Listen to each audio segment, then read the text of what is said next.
शुभमन गिल या फिर यशस्वी जायसवाल?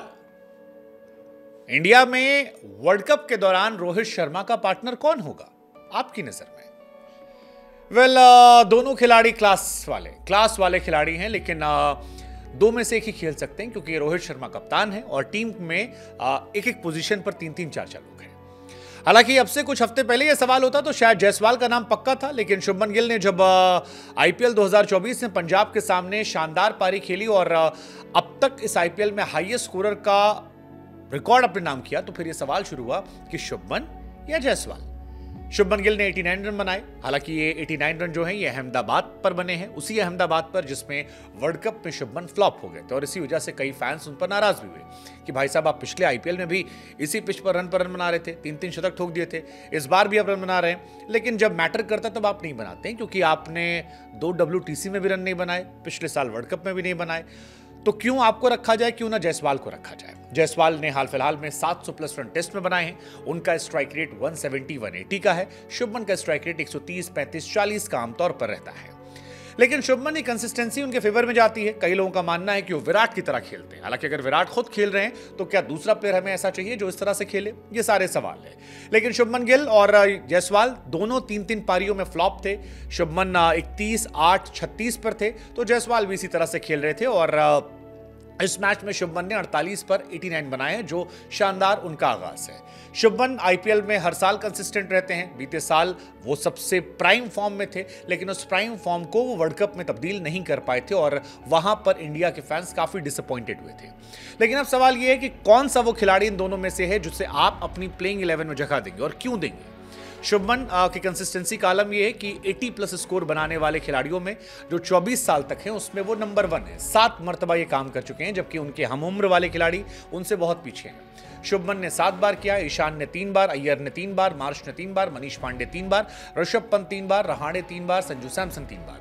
बाकी खिलाड़ी कोई उनके आसपास नजर नहीं आते हैं इंडिया से T20 रन बनाने वालों के खिलाड़ियों की लिस्ट में। हालांकि जायसवाल यहां आ गए हैं।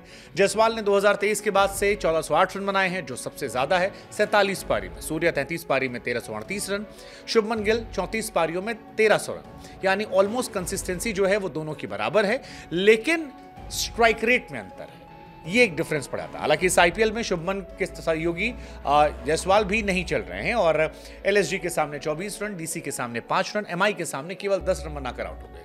लेकिन क्योंकि उन्होंने टेस्ट क्रिकेट में जो अब से जस्ट पहले सीरीज हुई थी 700 प्लस रन बनाए थे क्वालिटी बॉलिंग के सामने, पिछले साल 13 बॉल पर 50 रन बनाए थे और बीते कुछ समय से राइज ऑफ जायसवाल जो है वो एक चर्चा के केंद्र में रहा है और उनका स्ट्राइक रेट क्योंकि 170 प्लस जाता है, लिहाजा कईयों की पहली प्रायोरिटी में शुभमन की जगह जायसवाल का नाम जो है वो खुलकर सामने आता है। हालांकि मैं आपको बता दें कि वो एवरेज ओपनर के तौर पर इंडिया के लिए जिन्होंने कम से कम 500 रन बनाए हैं उसमें केएल राहुल का नाम टॉप पर है। केएल राहुल का 36 का एवरेज है, लेकिन राहुल के स्ट्राइक रेट को लेकर सवाल है। गायकवाड़ का 35 का एवरेज है, हालांकि उनका सैंपल साइज छोटा है। जायसवाल इस मामले में आगे हैं शुभमन गिल से, 33 का उनका एवरेज है और शुभमन उनके नीचे आते हैं। तो कुल मिलाकर ये कहानी है। अब हमारे हिसाब से जो हमारी प्लेइंग 11 होगी उसमें रोहित शर्मा के साथ मैं जायसवाल को देखना चाहूंगा। मेरे बैकअप ओपनर शुभमन गिल होंगे अब तक, कम से कम जो मेरी टीम बनेगी, मेरी टीम। आप अपनी टीम क्या है उसे कमेंट सेक्शन में बता सकते हैं। 3 नंबर पर विराट कोहली होंगे, 4 पर सूर्या होंगे, 5 पर हार्दिक होंगे, 6 पर ऋषभ पंत होंगे, फिर रिंकू सिंह और उसके बाद जडेजा आएंगे। मैंने केवल 4 गेंदबाज खिलाए हैं क्योंकि विराट कोहली को खिलाने के बाद 5 गेंदबाज आप नहीं खिला सकते हैं। कुलदीप यादव मेरे गेंदबाज होंगे, बुमराह होंगे और सिराज या मयंक यादव में किसी एक को मैं खिलाना चाहूंगा।